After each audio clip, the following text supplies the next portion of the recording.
Het gaat te langzaam. Nou, en daarvoor willen we dan nog een keer richting de provincie pleiten.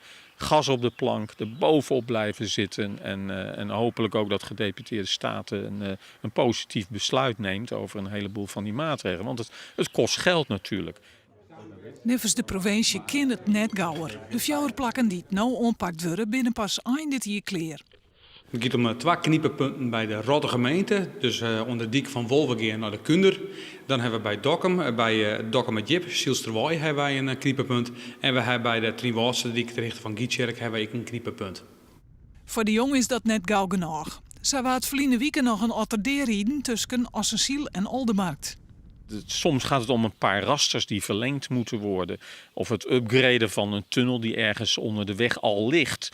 Nou, en dat gaat niet snel genoeg. En dan draaien die ambtelijke molens te langzaam. Hè? En iedere dag kan er weer een otter overreden worden. En dat moet niet.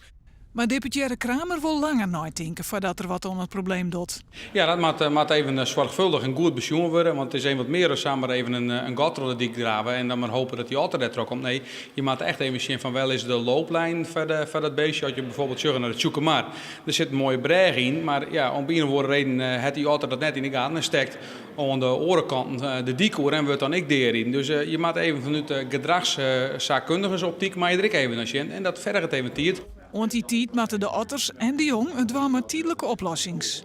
Ja, we kennen bijvoorbeeld maar rasters. Hè. Bijvoorbeeld de Rotte gemeente hebben op één plek hebben we rasters zodat die otter dwongen wordt om zich een oorpaad te kiezen. Dat we daar helemaal proberen om tijdelijk zo vol als mogelijk de punten op te lossen dat wij te ver komen dat nog meer otters onnodig deerin worden.